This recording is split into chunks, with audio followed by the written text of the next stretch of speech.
Ready na kami mga palangga. Pupunta na kami sa party kasi yung party is 2:30. It's already 2:30. So, bababa na kami kasi yung aking asawa nag-book na siya ng tawag dito ng taxi ba papunta doon sa party. And maulan siya mga palangga.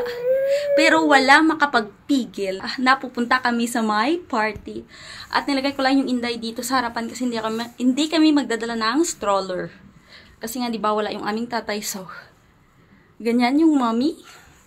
And yung Yana. So, let's go!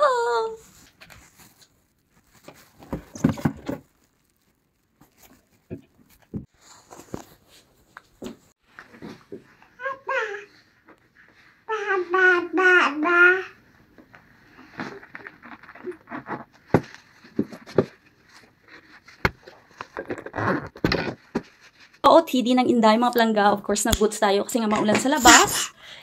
And, nahingal na ako. Hindi pa kami nakalis ng Inday, pero nahiningal na ako. So, let's go na. Bago kami umalis ng Inday, is magsusuot muna ako ng jacket. Kaya diba, nag-aulan siya. Tapos ang kasuotan pala ng Inday is makapal yan. Kaya don't worry, hindi yan mababasa yung Inday. At ito po yung sinasabi ko sa inyo na weather sa labas.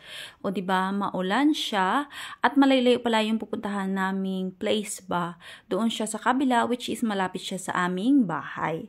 At nakasakay na nga kami dito sa my taxi. Kasi pagbaba namin sa aming apartment is hinihintay na kami ng taxi driver. At nagtatanong pala siya kung saan country pa ako kasi akala niya ako ay isang Chinese, pero sabi ko sa kanya no, isa po akong Pinoy na Pinoy po ako. Tinanong niya din pala ako kung marunong na ba ako magsalita or nakakaintindi na ako ng kanilang lingwahe, at ang sabi ko naman kahit papano isa kakaintindi ako pero hindi pa ako gaano ka fluently magsalita ng kanilang lingwahe. Simula umaga hanggang ngayon is wala gidya nagahulaw ang ulan. I think hanggang gabi is maulanon diri sa amon. Nandito na pala kami sa my place kung saan hiwaton ang birthday sang bata sang amon nga kaibigan. Ito yung kaibigan namin na madalas kong kasama sa park kapag kami ay gumagala kasama ang aming mga junakis. So, nandito na kami ng Inday pero di namin alam kung saan yung entrance.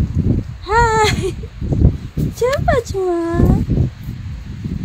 At dahil nga first time namin pumunta dito ng Inday, kaya hindi namin alam kung saan ba yung entrance ng resto dito. Pero super ganda ng place ha. Meron sila ditong pa-swimming pool. So tumawag muna kami sa aming tatay at tinawagan yung aming kaibigan kung nasaan nga ba yung entrance. At sa wakas, nandito na kami sa loob. Pagdating pala namin ng Inday, is meron na silang mga bisita na nakadating na ba. Tapos kami ay nagkukwentuhan sa kanila. Tapos meron silang balloon na binibigay sa mga bata.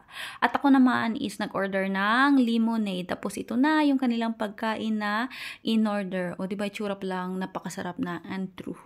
Masarap po yung lasa ng pagkain nila dito. First time pala namin ng Inday na maka-attend sa kanilang tradisyon na kapag ang bata ay nag-turning 1, may pagganito pala silang pagganap.